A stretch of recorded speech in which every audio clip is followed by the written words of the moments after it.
Hey guys, I discovered after the fact last night watching YouTube that my card looks a lot like one from K Warner Designs. Not on purpose, but I'm sorry. Anyway, this is Natalie from Treasures of Mini, and today we're going to be working on this really cute little card that you can make for any occasion. I just love it. It's sparkly, cute, and easy to make.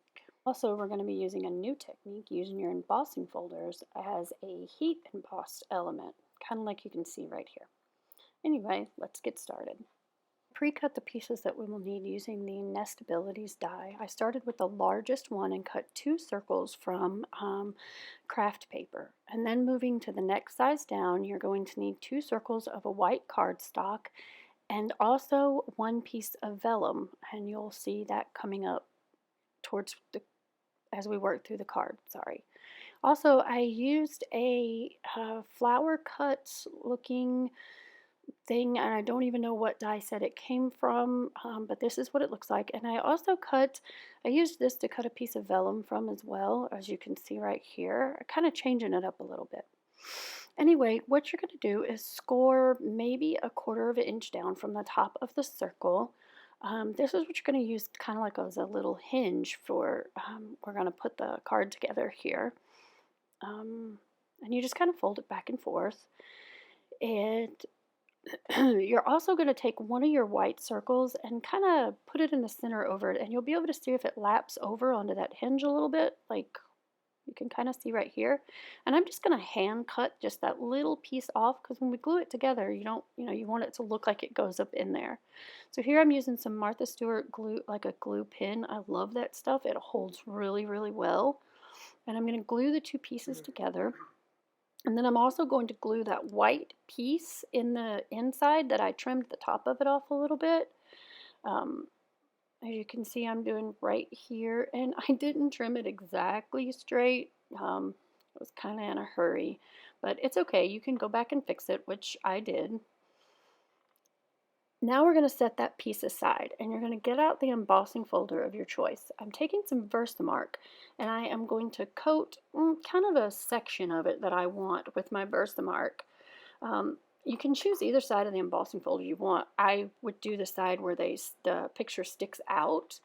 And then here I am. I'm just going to lay my circle that I'm going to use for the front of the card over it. This is your second white circle. I'm going to rub it in really good. And then you're going to pull that up, and I guess you could use clear if you wanted to, but I used white embossing powder. And you just put your embossing powder over it and heat set it like you would any other piece that you emboss. Be careful because it is kind of small. You don't want to burn your fingers. If I can get the lid off, I can do this.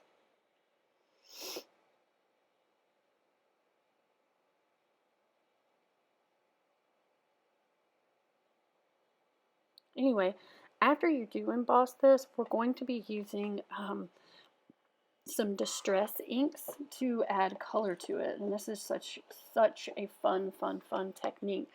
I'll go ahead and let you know the colors that I'm going to be using are mustard seed, peacock feathers, and picked raspberries. And I'll also have this in the description at the bottom with everything that I used. Anyway, I'm just going to flick that off really good and make sure that it's only the areas that I embossed. And then I'm just going to heat it like you would any other time you emboss something.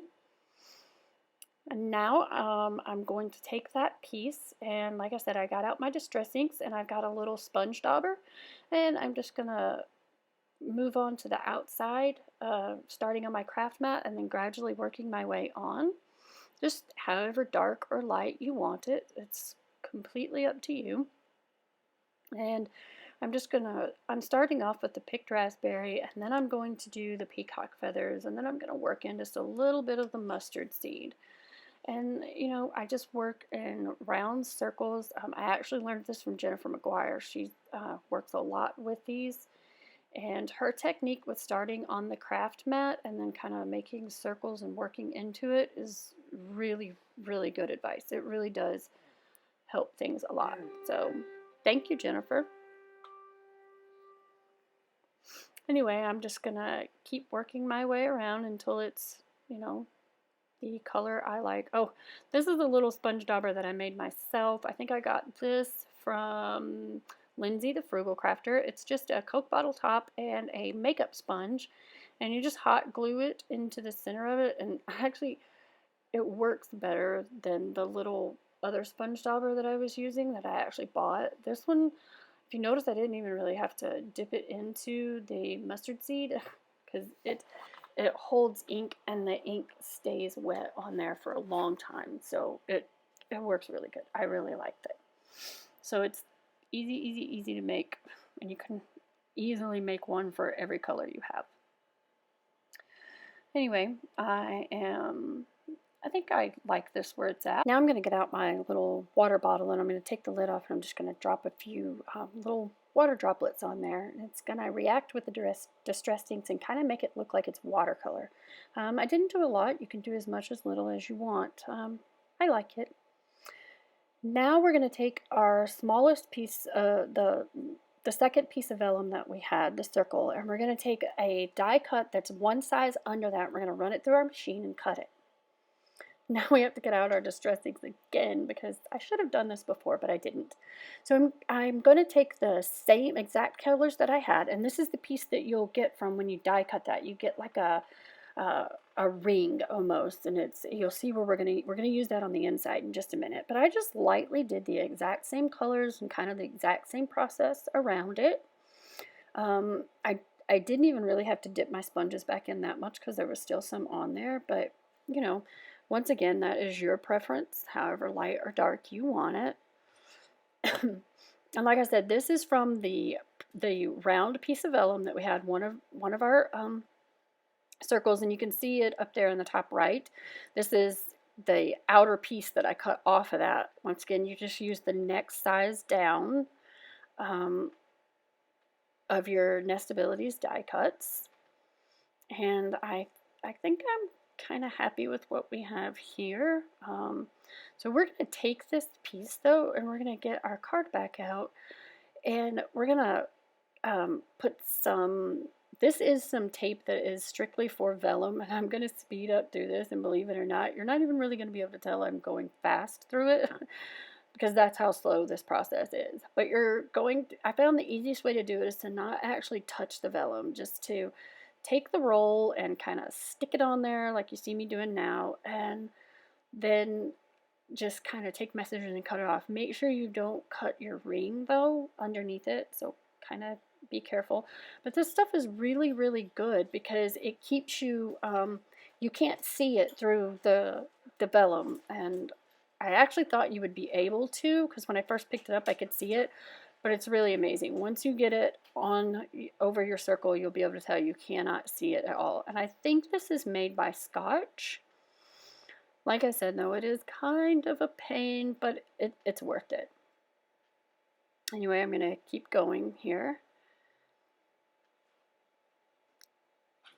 And once I think I'm probably going to do one more piece after this. But once I get that done, I'm going to lay it over the white circle that is on the inside of our card, and it's gonna kind of make a frame around it.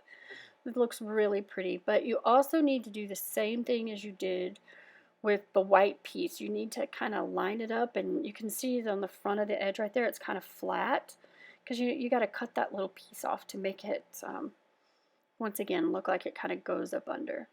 So here I'm going to peel the little backs off of these pieces, and when you peel the back off, the sticky tape stuff stays right there. This is probably the easier part of the whole process. But as soon as I get those peeled off, like I said, it's going to kind of like make a frame around our circle. It's really pretty. I think it just adds exactly what this card needs. It's just very subtle, but it's so pretty. Especially at the end when I come back with my Wink of Stella and I use the clear just right around the outside. When you open the card, it just makes just that light piece pop. So here I'm trying to get it lined up with that flat at the bottom. And after we do this, we're going to set this part aside, And we're going to get back out our piece that we heat embossed and colored just a few minutes ago. Sorry. And there you have it. Isn't that pretty? Sorry about that. I was trying to make sure you guys could see it. Anyway, so now we're going to get back out the piece that we embossed and colored a minute ago. And you can see it's kind of curled up, but it's no big deal. Once you put your dimensionals on the back, it'll lay right down. So I am going to put a little tick mark on kind of the lower part of each side to where I know I'm going to use just a regular standard hole punch, but I'm only going to punch out just the tiniest bit, and this is going to keep our baker's twine in place and to keep it from sliding off the card. So here you can see me just doing a little tiny spot. And then after I do that, I'm going to set that back down for a second. We're going to get out our vellum little flower, and here I'm using some pink Studio G pigment ink, and I'm just going to stamp this cute little stamp that says hi. No, actually it says hello in the center of it. I'm going to kind of line it up and see, because the flower is not exactly round. So yeah, that's good. So now I'm going to stamp my little hello in here. And honestly, I think if I was going to redo this, I probably would heat emboss this hello like I did the other one, because it is cute, but it doesn't show up a lot. But I mean, you can see there, it is pretty though. It does add just a subtle something. Anyway, now I'm going to get out that crazy vellum tape again. Because the stamped area is not very big, I'm not going to use glue, because I think you might be able to see the glue through it. So we are going to return to the vellum tape, and I'm going to do just like I did before. I'm going to not really touch the tape. I'm just going to kind of open it up a little bit, as you can see here, and you can tell I'm trying to hold it on the side. And do be careful, because we are using a pigment ink. It probably is still a little wet, so I'm being a little impatient here, but that's me. As long as you don't move it around on your surface, you should be fine. I'm just going to... And I'm not going to put any on the petals of the flower, because I kind of want them to stand up and give some dimension to the card. So I'm going to pull that backing off and adhere it to the front of my card. And once I decide where I want this, remember that you have those two little holes punched, so make sure to get your hello straight with those two little holes. And when you go to push it down, as you can see, I'm trying to be really careful and push down around the stamp, because it might still be a little wet. So that's why you see me, it looks like I'm taking too long to do this. Okay, this is some pink and white baker's twine I have, and a lot of people cut it and then they wrap it around, and I find that I waste too much when I do that. So I kind of leave myself a tail, then I hold it in my hand, as you can see me here, and I'm just going to wrap it around 1 or 2 times. And then I leave myself what I think will be, the right amount for my bow. And then I cut it. Now, this isn't convenient for every card I make, but, it worked for this. And like I said, I tend to cut off too much. And then I'm going to tie my little bow, and I'm going to do it to the side of it. It would be the left side of it. Now we're going to add some dimensionals to the back of it. And we're going to get our card back out. Make sure you open it up and flip it open like you see here, because I actually did it upside down the first time.